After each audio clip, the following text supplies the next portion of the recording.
Hey guys, welcome back to the Great Ace Attorney 2. Let's carry on where we left off. Our quest to unmask the professor's true identity continues as we struggle to figure out who exactly is underneath the mask, and well, I'm sure it's going to be a doozy considering the whole case hinges on the identity of the body double serving as Mr. Odie Asman during the whole instantaneous kinesis experiment.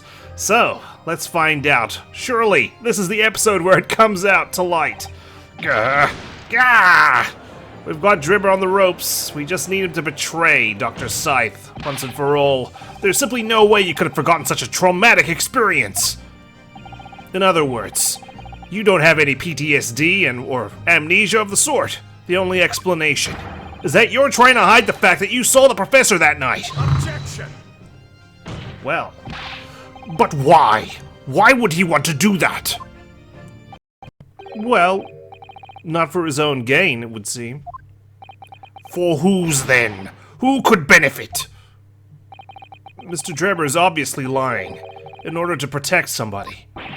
My goodness, he's shielding someone? Who could it possibly be? Perhaps the person I named as his accomplice. Yeah. Damn, Madame Tussbells had her big fat mouth. She gave it all away. Yes, my lord. And clearly, it's someone who doesn't want the truth about the professor coming back to life to be exposed. Probably because she's a shoddy coroner. Well, counsel, who is it then?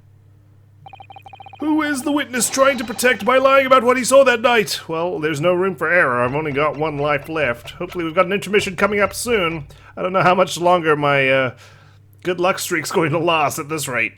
Take that! The obvious answer is Dr. Scythe. Scythe. What? Whatever do you mean? She ain't happy. She is not happy. Imagine if the convict who'd been sentenced to death was not in fact killed. Imagine if that was to come to light. What are you insinuating?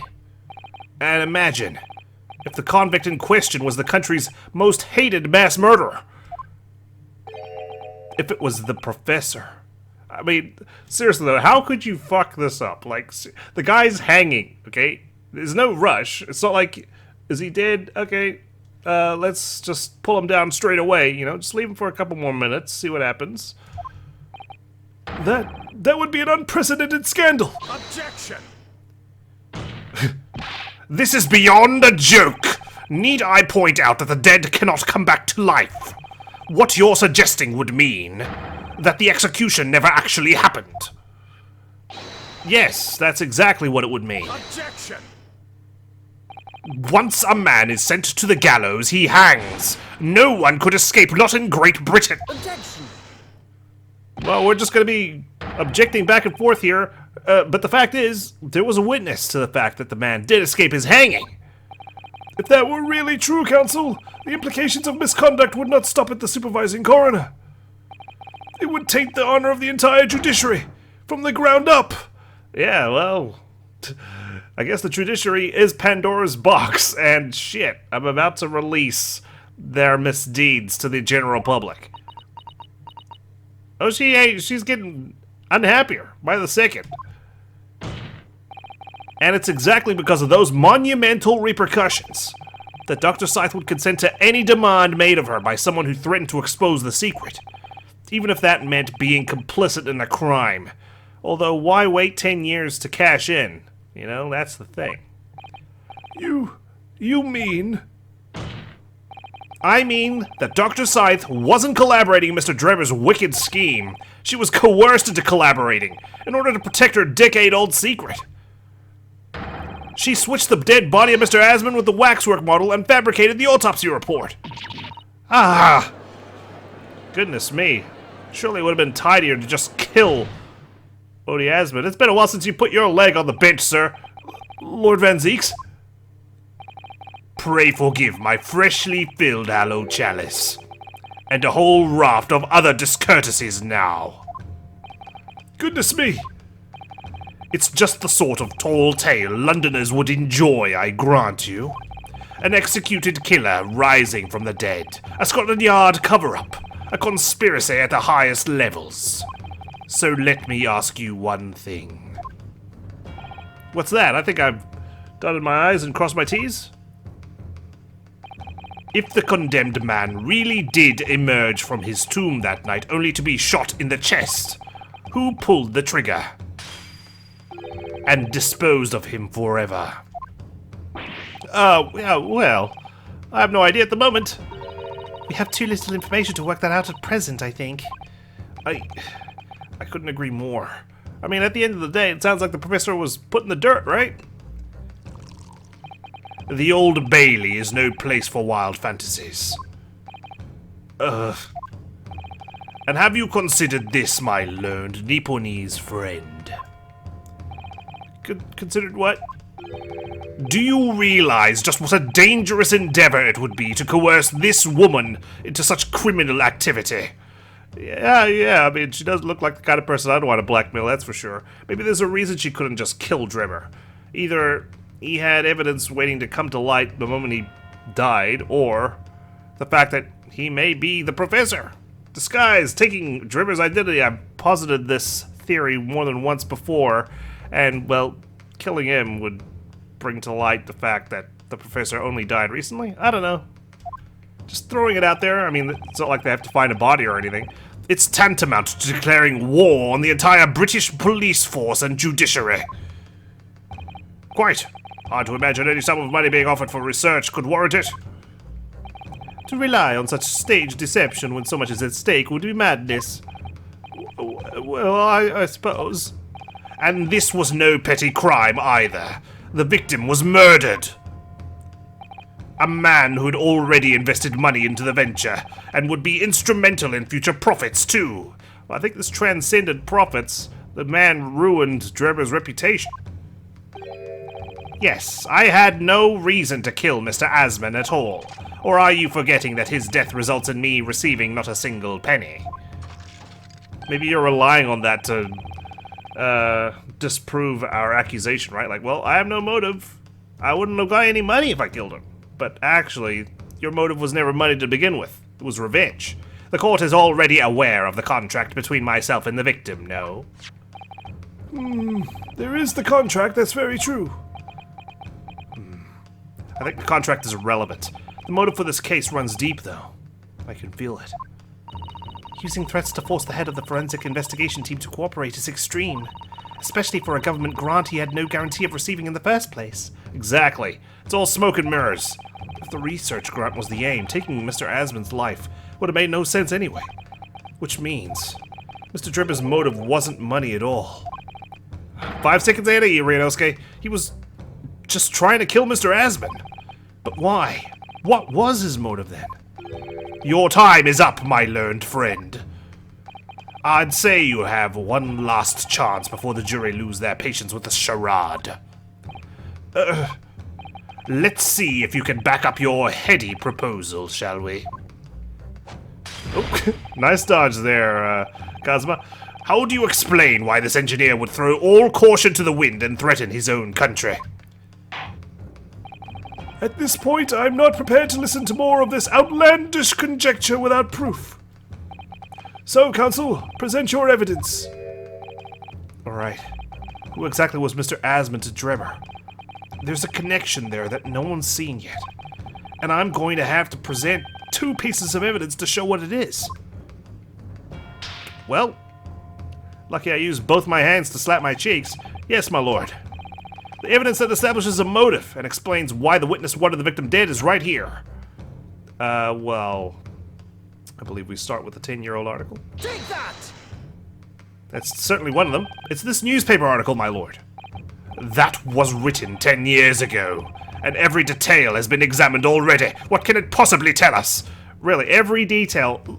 The guy's the victim's signature is on the freaking artwork that we've all been marveling at and comparing the exhibit to this entire time. How did everyone miss this? That drivel should never have been written! It's typical gutter press nonsense that means nothing! Yeah, well, I mean, we've got it riled up. We're on the right track. Yes, on its own, it isn't particularly significant. However, when considered alongside another piece of evidence, it will completely explain your motive for wanting Mr. Asman dead. What other evidence? I think it's going to be something that has his signature, right? Counsel, you will present your supplementary evidence without delay. It must be the contract.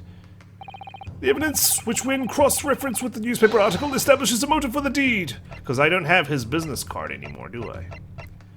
Or anything else with his signature on it. So it must be the contract. Let me just make sure. There it is. I see it hasn't changed in 10 years. Very consistent signature. Love to see it. It's this contract, my lord. Mr. Drebber. This is the contract you signed with Mr. Asman. I can see the relief just like washing over his face. He's like, yes, that's right. The very document, in fact. That proves I had no reason to kill the man. No, I'm afraid not. What? There's something very significant that this newspaper article and the contract have in common. Really? And it's that common link that shows very clearly why you were determined to kill Mr. Odie Asman. It seems the defense has uncovered something the rest of us have missed. It's not my fault you guys aren't paying attention. So, my learned friend, point out what these two pieces of evidence have in common. Okay, I didn't choose these two by accident. Okay, Van Zeeks? But sure, I'll point it out. Just in case the game thinks I fluked it. Where exactly is the link between this newspaper article and the contract? Right here, sir. Right here. Take that! What these two pieces of evidence have in common is a signature. A signature?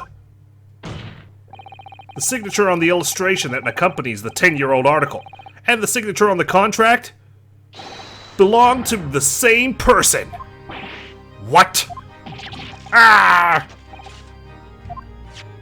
As the court has heard, this illustration was drawn 10 years ago. Pretty damn good art, mind you. By the newspaper reporter who found Mr. Drebber and interviewed him about his ordeal. If you look closely, the reporter's signature can be seen in the bottom right corner of the drawing. It's pretty fucking hard to miss, guys. I don't know why you all glossed over this. And if you look at the contract here, which was signed between the witness and the victim last year, you can clearly see Mr. Asman's signature at the bottom. Let me see now. Oh, good lord, yes, they're identical. In short, the journalist who drew the illustration and wrote the article published about Mr. Drebber 10 years ago was the victim of this case, Mr. Odie Asman. Ah! Ah! Oh god, he's melting. He's on the ground, he's on his knees. Objection!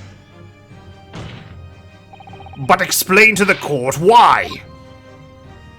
Why would that constitute a motive for the witness to murder Asman? Well, if you think back, again, if you've been paying attention, you'll remember that Mr. Drebber talked about that article in his testimony, cursing it because he was the only one to identify him, basically. Grave robbing, you say? Yes, exhuming fresh corpses to sell is reasonably lucrative. That is quite beyond the pale. You would invite divine retribution, sir. Yes, well, I think I suffered retribution enough. The Daily Circus eventually unearthed my name and put it in print. It caused me a great many headaches. In the end, I had to leave the university. That was the only paper with a bad grace to identify me unambiguously, I might add. Then I gave up on my dream of becoming a scientist, and it was all because of that newspaper article. There you go. But Jesus, could you think of a more convoluted way to end this man's life? By faking a whole instantaneous kinesis experiment? At the time, you were a student of the University of London who dreamt of becoming a scientist. However, this single newspaper article changed your entire life. Does the professor's identity even matter at this point? My god, there's so many moving parts to this case. So Mr. Asman used to be a newspaper journalist, did he? He did, my lord. In fact, it's a widely held belief that Asman managed to position himself at the heart of his criminal network thanks to the many dubious connections he made during his time as a reporter. So you knew he was a reporter all along. Surely you could have seen his signature there. So you had to give up on your dream and leave university. You lost everything. Eventually, you found yourself working in the field of science, but only in the shadows. And all because of that article. Written by Mr. Asman. Enough! Uh-oh. Oh, calming down. Stop this endless drivel about my life! What? Explain yourself, Mr. Trevor. Yes, it's true. I had to leave the university as a result of that article. But it was just the straw that broke the camel's back. What do you mean? Almost every student of science in the faculty was too poor to actually conduct any research. But they struggled on with their hypotheses anyway. We all did, only to have them taken by vultures. Don't tell me Mikatoba's involved in this. Sooner or later, you knew your ideas would be stolen and patented by some wretch or other, after all. Good gracious. Making a name for yourself as a scientist in a climate like that was a miracle only a select few geniuses could ever hope to achieve. Personally, I wasn't one of those geniuses, so it was hardly a wrench. Being forced out of the university because of Lowgate was the best thing that could have happened to me. Objection. Really now? So now you're saying you didn't care at all that he ruined your life.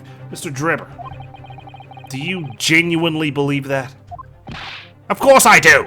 Who's better placed to know whether or not I possess a talent for science than me? I'm sorry to say that your words don't ring true at all.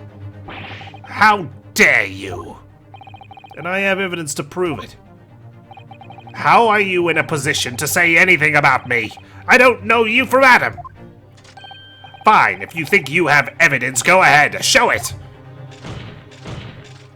What could you possibly have to disprove the idea I was happy to leave university because I lacked talent? The fact that you kept your trophy all these years. Take that! It's a very prestigious award. Do you remember this, Mr. Drebber?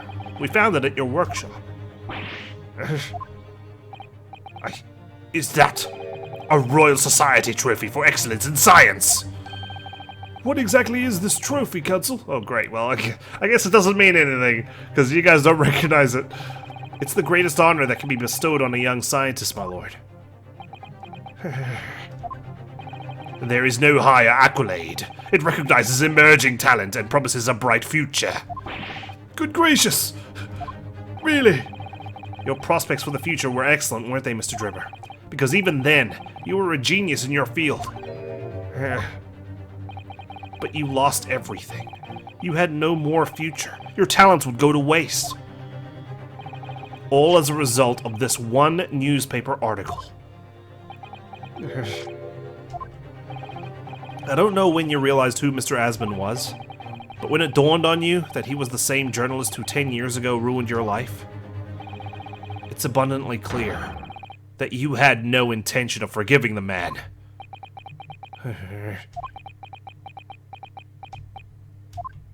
Well, the truth is... Finally, he's going to fold, is he? Or is he gonna get shot from the gallery or something? Hold it! Wait, who said that? Dr. Scythe?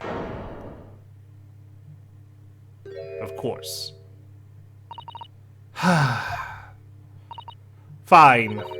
Clearly this has run its course now. What? I admit it. All of it. What? What are you doing? It's exactly as the Japanese man said. I was coerced into going along with this man's plot to murder the victim, on the condition that he kept my dirty secret from 10 years ago. What? No. Good lord! Oh my good gracious me! This is happening in my courtroom under my watch! Dr. Scythe, do you realize what you're saying, woman? It's all true. That day, when I arrived at the Crystal Tower and saw the birdcage, my heart nearly stopped beating. It was this thing, that memory from a decade ago that I'd done my best to bury deep inside myself.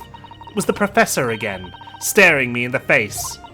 And then, before I had a chance to react, I noticed something else. Ooh, a letter in his coat. There was a note tucked inside the model's jacket. Dr. Scythe, you will go along with my plan. From someone who knows the truth about what really happened that night 10 years ago. Wow. The signature was longer than the message itself. All the instructions were there in the note. Every detail was meticulously written out. I had no choice but to do what it said. I made the necessary alterations to the scene and fabricated the autopsy report as instructed. There was really no other choice. It had to be done to protect the judiciary. Good day. I can only apologize now. Okay. Cool. So, are you going to answer for your actions and all this? Why on earth would you buckle now? Well, there's no point trying to hide it anymore, is there? I would have done anything to stop it coming out, even collaborate in a murder. But the great lie about that execution 10 years ago has been exposed. Whatever happens, I'm finished. Right, okay. So you thought you'd toss it out there because no matter what, you're done for. So then, Mr. Drebber, what do you say to that? Your accomplice has admitted everything. Surely it goes without saying. You admit your part in it too, then? No! I admit nothing! At all. Oh my god. It's Alba all over again! From Ace Attorney Investigations. What? Van Zieks has got the patience of a saint. Have you forgotten that the kinesis machine was ripped to shreds by an explosion? Short of me admitting to a crime, there's really no possible way for you to prove I did anything wrong. No! God! It doesn't matter. The jury's on my side, right, guys? There's only 2 of you left. Order! Order! Order! Whatever this man says, I admit everything. He threatened to expose my secrets, so I went along with his plan. And Lord Van Zieks? Yes. I hope you'll accept my apologies. What happens next is in your hands, of course. You only faked the murder, or the execution of the man who murdered my brother. I couldn't give 2 shits. /S. I've heard more than enough now. I hereby present the final findings of this court. Huh? This trial is not the proper forum in which to pursue the alleged wrongdoings of Mr. Drebber. The defendant is Professor Albert Hairbrain. And I think I'm proven beyond reasonable doubt. Very true. It had slipped my mind. Isn't he one of your closest friends? As the court has heard, Dr. Scythe has admitted to the allegations brought by the defense, thereby absolving the defendant of any possible guilt. Oh, thank the Lord. I don't have to find the culprit. I've just proven his innocence.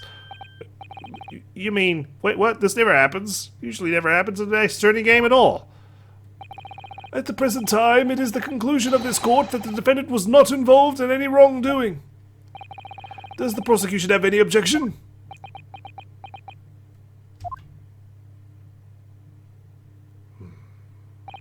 None, my lord. Oh, congratulations, Mr. Naruhodo. You've proven Professor Hairbrain's innocence. Yes, we have. Without further ado, then, the adjudication. Unless the prosecution or defense have any other matters to discuss. Oh my god, someone's gonna barge through the door and say hold it or something, aren't they? Come on, I'm waiting for it. I'm not gonna object to this. I don't know. This doesn't feel quite right. It's okay. Drebber will die. The Reaper of the Bailey's here, after all. Perhaps even Dr. Scythe, too. Why did Dr. Scythe suddenly admit to it like that? Is everything alright, Mr. Naruhodo? You should be happy. You should be beaming at me. We should be having drinks tonight, even though I'm only 16 years old, I think. Like you said before, the way the trial is set to end now, the judge will certainly deliver a verdict of not guilty. But is that really what we want? Yes, it is. Of course it is. What the defense should be pushing for now is immediate adjudication. I'm doing it. Yeah, get us the hell out of here. I want to go home. If the judge gives his verdict now, Professor Harebrain will be found not guilty without any doubt. Something troubling you, perhaps? Yes. But it's probably nothing. In the antechamber during the recess earlier. I did give Mr. Sholmes my word, though, didn't I? Oh, shit, I did, didn't I? Fuck, I forgot. So much has happened. This has been such a dramatic case. I completely forgot everything that happened before we entered the courtroom. I told him I'd pursue any doubts I had about the truth to the absolute last. If you gave Mr. Sholmes your word, then it most certainly isn't nothing. And it means there's only one right answer here. Yes, you're right. I don't know why I was ever wavering. Objection! God. Oh, what are we doing? It's like my body's acting without my consent. The defense objects to the trial ending at this time, my lord. I beg your fucking pardon? We demand one final testimony.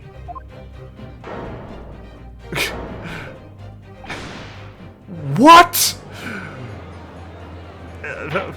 Poor Madame Dustspells is just standing there, like, waiting for a chance to speak. You do realize I'm about to adjudicate in favor of your client, I presume, or are you that much of a dunderhead? What are you playing at now, my dear? I can't do this with a straight face. It's just... Oh. What are you playing at now, my Nipponese friend? Why would you want to obstruct the conclusion of the trial at this point? No defense lawyer in his right mind would do that. I'm not in my right mind, clearly. Mr. Naruhodo, what exactly are you thinking? The truth. The whole truth. And a way to bring it all out to the open. Isn't that how the saying goes? Anyway. Right. Yes, in hindsight.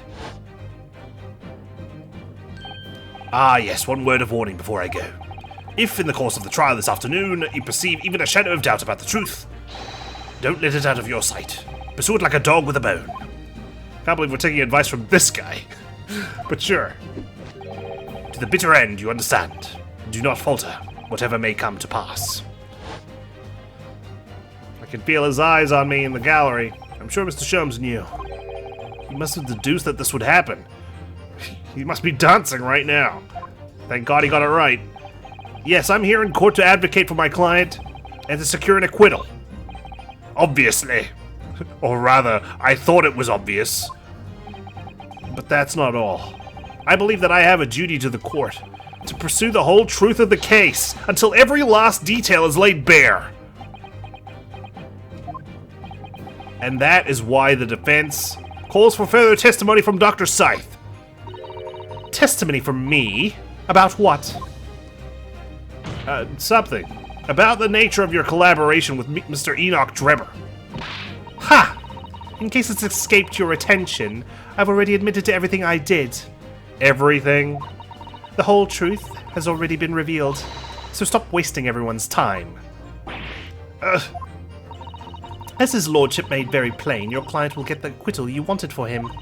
There's simply no point protracting this business further with another tedious cross-examination. Objection! Oh. Well, there goes the liquor. Pray forgive my careless handling of that hallowed bottle. I slipped. Here you go. Why is this theme so cool? Why is this theme so much better than mine? That's what you call it? What is your objection, Lord Van Zeeks? The prosecution also calls for supplementary testimony from the witness. Don't be stupid. If there is more to this case than has yet come to light, then I will join my learned friend in pursuing the facts until the bitter end. You'll what? Lord Van Zeeks. Of course, he wants the truth, too. This is most irregular, to say the least. I thought I was going to be able to enjoy the rest of my sandwich. But alas, however, as the prosecution also calls for it, I will uphold the request. Dr. Scythe, you will testify for the court. Wish I was paid by the hour. Explaining the full extent of your involvement in the murder apparently committed by Mr. Drebber. Very well. Alright, spill the beans. Witness testimony from Dr. Sight, the waxwork plot. It all began at the scene when I saw the waxwork and the notes tucked inside its jacket. The actual body of the victim, as indicated in the note's instructions, was beneath the experimentation stage. The body had to be arranged in certain ways to implicate the defendant, which was my job. I enlisted the help of the entire forensic investigation team to dress the scene appropriately. The entire FIT helped you out. The truth about the execution 10 years ago is a state secret of the highest level. I had to protect it. Goodness me. So I was right. The stage and the machine were all specially designed for the deception. So it seems, and all meticulously prepared. You did well to see through it. You're a really smart boy. Oh, sorry. You're a very shrewd boy. I read that. I came up with my own dialogue before the text box appeared. So kind of you to say. I prefer my version. And what about this autopsy report then? All I did was record the location of the body as being in the Crystal Tower instead of under the stage. That's all? That's terrible corruption. Only my team were aware of the deceit, and then only under my explicit instructions. Nobody else at Scotland Yard knew anything about it, I assure you. We must be thankful for small mercies, I suppose. Well, I believe that testimony has clarified everything. There's no particular need for a cross-examination, I would say. No, I disagree. I can't shake the feeling that something's wrong. Just look at that expression on Dr. Scythe's face. Yeah, there's something wrong, alright. I don't know how much more obvious I can get. It's the defense's right to cross-examine any witness following testimony. What is it about you Japanese that makes you all so doggedly persistent? Very well. If you so desire, counsel, proceed with the cross-examination. Yes, my lord. Okay, but I don't know where to start. We're gonna need to just press every statement, I think. Until we come up with something. No point in just going through them all and trying to find the right one. Let's just press every single one, starting with this. What the note say? Exactly, word for word. From what you described before, it sounds like the note was anonymous. Did you have any idea of who was behind it? There are very few people in the know about what really happened 10 years ago to start with. But anyway, I'd never heard of this engineer. So no, I had no idea. Yet despite not knowing who was behind the plan, you went along with it? I had no choice. Protecting the professor's secret was my only concern. But the horse has bolted now, and the stable door will never shut again. Scotland Yard's reputation will be immeasurably damaged as a result of all this. Yes, thank you, Lord Van Zeeks. I'm well aware of that. I guess it's a worthy sacrifice for whatever else you're hiding. So, as I understand it, what you found in the birdcage was the waxwork model. Where then was the victim's body? I like that Madame Tussbus has finally been dismissed from the stand. Nothing on Driver's face for the moment. The actual body of the victim, as indicated in the note's instructions, was beneath the experimentation stage. So you knew about the special construction of the stage used to carry out the trick then? It was quite obvious what had happened with the victim and the waxwork. And you switched the two over, didn't you? In other words, you recorded the victim's body as having been discovered in the Crystal Tower. And the waxwork? I wrapped it and sent it by carriage to the specified address at the specified time. And why were you given such directions? Presumably so it could be recovered by Drebber and returned to Madame Tussbel's. I see. And then you put the birdcage back on the experimentation stage. Yes, although someone obviously made a mistake about which cage should go where. I thought I'd made it perfectly clear to the team, but still. I guess you hide some duds. I suppose you were focused on the victim's body, that being more important detail. Yep, I suppose so. The body had to be arranged in certain ways to implicate the defendant, which was my job. Hold it! When you say arranged, I presume you mean with this? Yes, the instructions in the engineer's note said something along the lines of fabricate some evidence to make it clear that hairbrain alone could have killed Aspen. So, you mean that was your doing? I fetched Hairbrain's ridiculous screwdriver from the stage and took it with me, alone, to the abyss under the stage where the birdcage had fallen. Alone, Doctor? Really? I didn't feel it would be appropriate to involve anybody else in that particular part of the deception. And yet the music stopped. There was a void under the stage where I found the birdcage lying in the dirt. I approached it, leaned down, and slowly opened it up. Then I took the screwdriver in both hands and plunged it into the man's chest.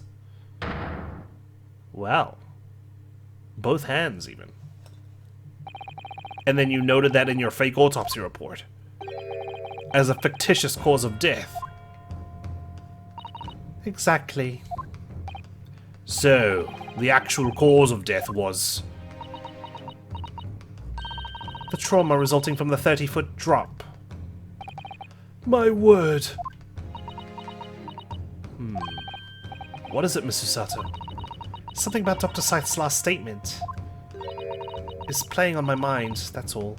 Trauma from the 30-foot drop, huh? In a birdcage is what killed him? Yes, mine too. I mean, let's look at the autopsy report to start off with. I mean, we need to be wary that a lot of this is all just a big fat lie. Broken vertebra, most likely resulting from impact after a sudden fall from considerable height. Surprised she chucked that in there.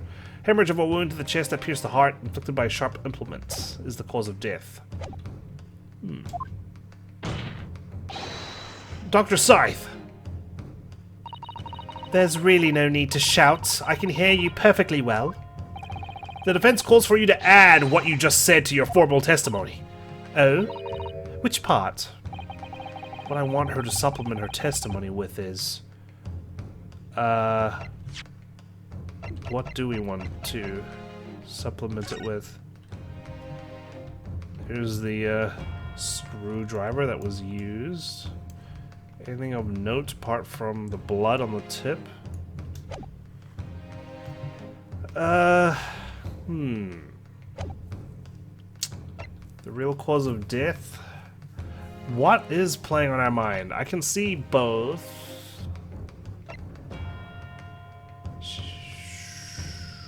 The real cause of death. For now. The real cause of death being the fall of 30 feet. That part! Fine, if that's what you want. Just stop yelling, please. The prosecution concurs. What? Very well. You will supplement your testimony now, witness. If you wish, my lord. Until I can figure out what's wrong. The actual cause of death was the neck trauma Asmund suffered from the 30-foot fall. Is that correct? I only have one life, remember. It's pretty risky business.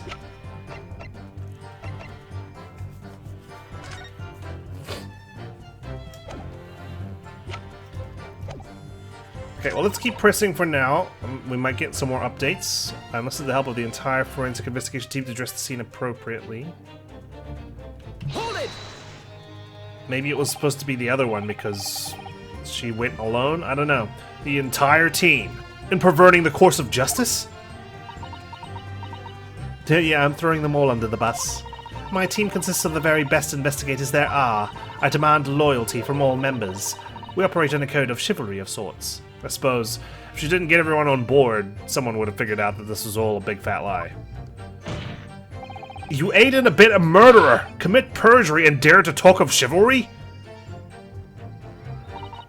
It was a matter of priorities. What?